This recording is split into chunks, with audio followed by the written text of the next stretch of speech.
Muy buenas tardes, ¿cómo están? En primer lugar, agradecer la presencia para todos los organizadores a la Universidad Francisco de Paula Santander por permitirme hacer parte de este importante evento. Mi nombre es Wolfgang Eiffel Arias Prada, soy magíster en educación y actualmente curso un doctorado en Ciencias de la Educación de la Universidad Simón Bolívar de Cúcuta, norte de Santander, Colombia. Y como parte de ese proceso educativo en el que estoy inmerso, estoy desarrollando una tesis doctoral que se titula El mito de la autonomía, una reflexión bioética educativa desde la complejidad. Entonces,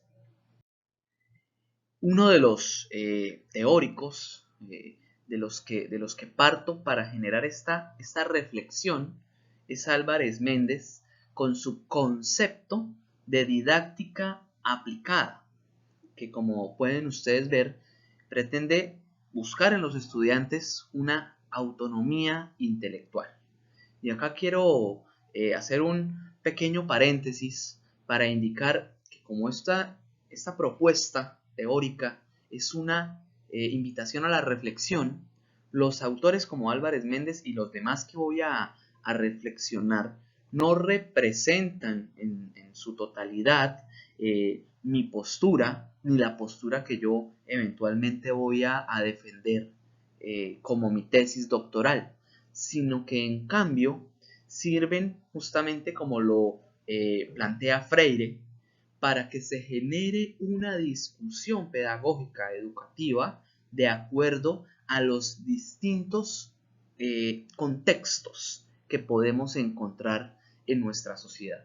Entonces, la autonomía intelectual de la que habla Álvarez Méndez pretende que se resuelvan problemas prácticos por una parte y que también los estudiantes aprendan a reflexionar sobre aspectos teóricos. Pero acá viene el primer inconveniente, entre comillas si se quiere, y es que se da por hecho en estas perspectivas educativas contemporáneas que la autonomía es algo positivo, y si no es algo positivo, es algo que ya como que se entiende que esa debe ser una base, una plataforma, y entonces hay que continuar con el cómo lograr cómo aplicar, ¿no? este concepto de didáctica, cómo desarrollar esta autonomía intelectual, y también principalmente pues entonces se le da, digamos, un rechazo a las pedagogías más de corte cartesiano, digamos, que ven la educación como una tecnología de corte instrumental, bueno, etcétera. Entonces, ¿por qué eso como un problema? Bueno, eh, como parte del planteamiento de mi problema de investigación, ¿no? Surgen algunos cuestionamientos sobre esta autonomía. Uno de ellos es de qué forma se puede fomentar la autonomía en las familias colombianas con escasos recursos, con hambre, inmersos en la violencia, con disfunciones emocionales al interior, con problemas de nutrición.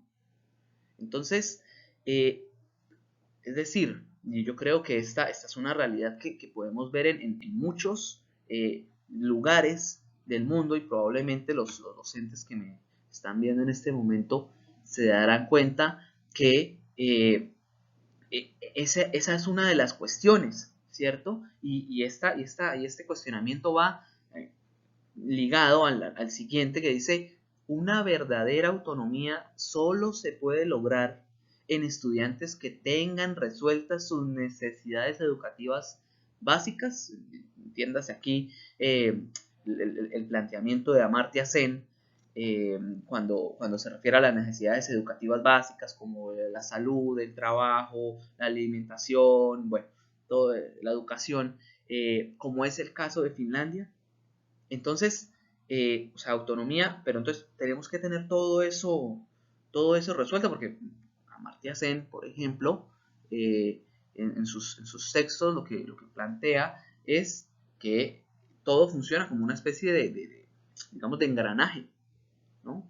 Y la falta de educación entonces me termina afectando a mí la parte laboral, pero también la parte familiar, para bien o para mal, y así con todas las necesidades y las libertades de las que habla él para que se genere una mejor eh, calidad de vida.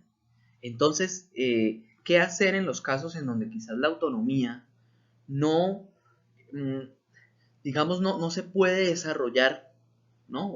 O al menos esa sería uno de los cuestionamientos, si se puede desarrollar en cualquier parte en donde, por ejemplo, un niño va al colegio con hambre, o incluso yendo más atrás, un niño durante su desarrollo, su primera etapa, que es tan importante, que pueda tener los nutrientes necesarios, como es el hierro para el desarrollo del ser humano, pero algunos lamentablemente no tienen esas ventajas, y resulta que ya el niño crece, tiene 10 y 15 años, y entonces ¿cómo va a desarrollarse? ¿Cómo vamos a aplicar, ¿no? Digamos de una forma similar, un concepto como el de la autonomía, cuando los contextos pueden llegar a ser tan distintos? Otro de los cuestionamientos es si el ser humano tiene autonomía. ¿Por qué las preferencias de consumo se pueden moldear bajo sofisticados sistemas informáticos que lo perfilan como un algoritmo? A esto ya voy a ir a continuación, pero digamos, partiendo de los planteamientos del doctor en historia Yuval Noah Harari, estos planteamientos son importantes porque incluso ponen en tela de juicio la existencia misma de la autonomía si se intenta analizar el ser humano desde el punto de vista biológico, que, repito, no es digamos, la postura que se defiende en esta tesis, pero sí que hay que reflexionar sobre ella, incluso si desde una perspectiva humanista, que es desde la que normalmente se asumen y se discuten estos discursos, esto se trate de, digamos, como que no se toca demasiado, no se genera la discusión. Los dos últimos cuestionamientos son: el primero, ¿acaso el consumismo en el que se mueve la sociedad occidental no es en sí mismo el mejor ejemplo de condicionamiento clásico? Un poco para hilarlo con la idea inicial que daba sobre digamos, la visión instrumental de la educación y la visión cartesiana de la educación, etc.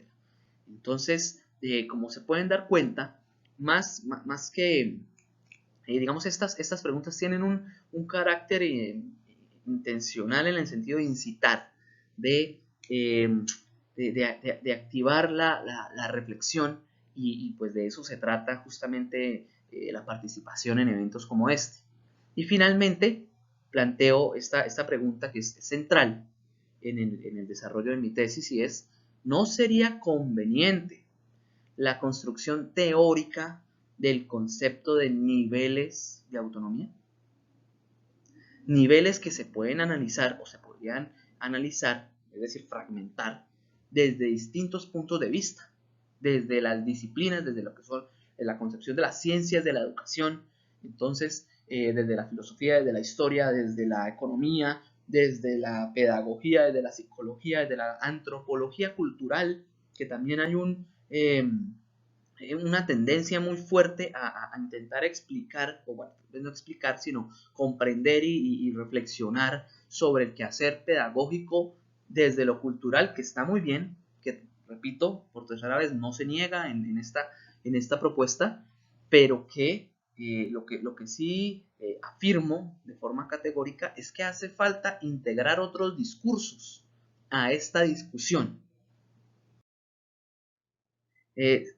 Siendo así, el problema, la autonomía como mito, Voy a leer textualmente una de las citas de este importante historiador que dice: silenciar ruidos molestos dentro de nuestra cabeza parece una idea maravillosa, siempre que nos permita acabar oyendo a nuestro yo profundo y auténtico. Ojo con esto, pero si no hay un yo auténtico, ¿cómo decidimos qué voces silenciar y cuáles amplificar? Este es un pensamiento profundo que en gran medida ha incentivado el desarrollo de esta tesis. Entonces, como pregunta de investigación, ¿cómo construir, que tiene obviamente consonancia con el objetivo general, una propuesta teórica desde la perspectiva de la complejidad?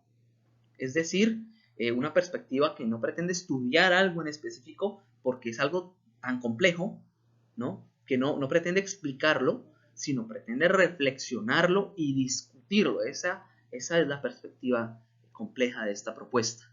Y la bioética, ¿cierto? Porque obviamente acá nos estamos enfrentando a indagar y cuestionar ciertos supuestos, ciertos valores éticos que al parecer se dan por sentados, pero que conviene hacer ciertas discusiones importantes, sobre todo en todo lo que tiene que ver con digamos el acercamiento, que no tiene que ser siempre un choque, pero el acercamiento entre la perspectiva biológica del ser humano y la perspectiva cultural. Los objetivos específicos, hasta este momento se ha planteado identificar algunas de estas concepciones de autonomía, reflexionar desde la perspectiva de la complejidad, como ya les digo, y finalmente plantear una teoría bioética educativa sobre la autonomía. Los referentes teóricos, como ya les mencionaba, está Yuval Noah Harari, también está este importante coreano, muy activo en sus publicaciones, de apellido Han, ¿no? Últimamente quiero resaltar La Sociedad Paliativa, uno de sus últimos, creo que su último libro, que habla de huir del dolor y silenciar el yo. Una perspectiva también fuerte desde la filosofía existencialista con Sartre y asumir la libertad como condena, y yo soy quien me hago cargo de mí mismo y lo que me pasa pues es mi responsabilidad, pero bueno, ¿qué pasa si realmente será así? Es decir, a la luz de las reflexiones contemporáneas actuales. En el caso de Freire, obviamente, la conquista de la libertad por parte del oprimido. Se plantean, o se están planteando, porque es lo que estoy desarrollando, un estado del arte de acuerdo a artículos Q1 en los últimos 5 años. Y de momento quiero destacar a este neurólogo de Ledoux, en donde, por ejemplo, para hablar de lenguaje, él dice: puede que exista conciencia en las personas que no mantienen un lenguaje verbal, pero sí que es cierto que solo lo podemos verificar mediante el lenguaje. En cuanto a la metodología y los alcances, planteo tener unos dos momentos de investigación. El primer momento es una revisión amplia y documental muy fuerte, y finalmente, a partir de esos hallazgos, planeo plantear algunos experimentos pedagógicos para poder, digamos que determinar, que esto también parte del mismo, de la indeterminación, ¿sí? La vida y la educación como un espacio indeterminado, abierto a la discusión, pero sí, digamos, tratar de validar algunas de estas discusiones teóricas. Estas son algunas de las referencias bibliográficas, y como les dije anteriormente, me despido dándoles las gracias y esperando ojalá poder repetir la ocasión para participar en un evento de estos con todas las universidades en convenio y con la Universidad Francisco de Paula Santander, a quien doy las gracias especialmente. Que estén bien.